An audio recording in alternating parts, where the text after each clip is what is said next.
Okay, so now for anyone who's binged through these videos, we're almost at the end, but I'm going to show you an example of my code of my robot for the game High Stakes when I made it.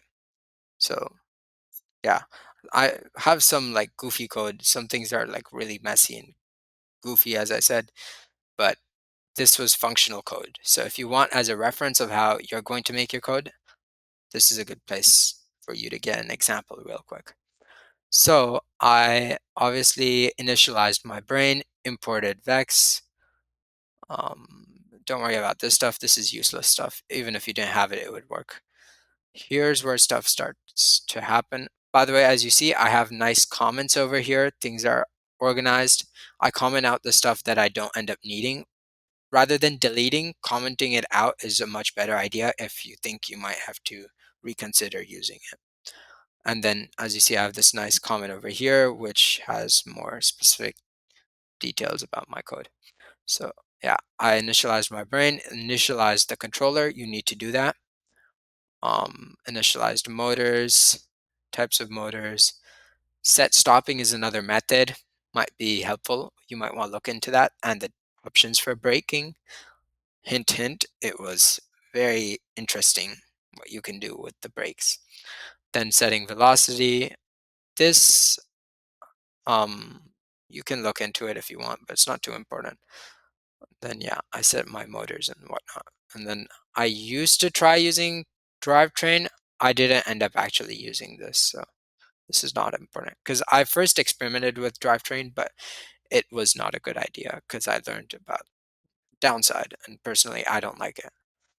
Yeah, so now this is where I used my main chassis controls.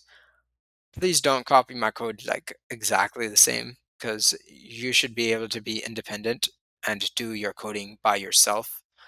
But again, this is just an example. You can look at it and then you can learn from it and make it your own and turn it into something customized for your robot. So what I did is I get the position of my axis 3. So if I go to Vex controller, if you look at your Vex controller actually, you will notice that it has some arrows. So if you look here, right, 1 is the axis of this way, 2 is the axis of the joystick this way, 3 is the axis of this joystick, and 4 is the axis of joystick this way.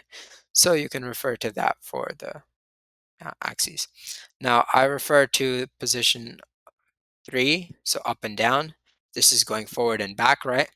And I refer to axis 1, so this way. So I used some style of drive. I don't know what it's called. I think it's like arcade style or tank drive. I don't know what the special name is, but whatever. So I get the velocity forward and backward, and then the velocity side side. And the left side speed might be more if I'm trying to turn, while the right side speed might be less if I'm trying to turn. And yeah, they're a little bit dependent on each other. If you really think about it and you try experimenting, you'll find that this will make sense. I have the spin stuff, and then this was just some fancy stuff just to make it nice. I have these other functions, do other things. For example, pneumatics. I tried this different thing. It didn't work, by the way. Um, yeah, just a bunch of options. Now, something that's very important about this video is how you have to structure your code. So the way that the robot interprets it is it calls certain functions when the competition cable is connected to your controller, right? It actually is calling certain functions to run at a certain time. So first, as soon as your robot turns on, it will run this pre-auton code. And I'm pretty sure you have to name it exactly this or whatever. Yeah, pretty sure you have to name it exactly these things. Then there's the auton code. So you have to define it as autonomous. You need to actually write this. And then you'd have whatever code you have in your auton. Mine sucks, but whatever. That's auton, right? And then you have a driver control code. Uh, You probably have to call it user control. then you call each of those functions that I had. So one of my functions was um, drivetrain controls, and I call that function in here. And what happens in the function is it checks for my positions, and then accordingly it sets the speed of the motors. So all I have to do in this main um, function is call the the driver control, sorry, chassis control function. But yeah, and similarly, I do that for each of my subassemblies. So I call the pneumatic control one, I call the high state control one, I call roller intake control, etc., etc. There's also this concept called threading. You don't really need to worry about it too much, but if you're interested, you can do some searching about what multi-threading is in Python. You also have to create a competition instance. So you just say comp equals competition, put in these. So when I put in the functions, right, when I made the user control function, this is what it'll call, and this is what it'll call for Auton.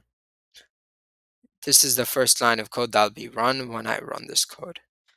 This you don't really need to worry about. And yeah, that's essentially an example of how the coding works. So yeah, that's pretty much structure and an example of my code.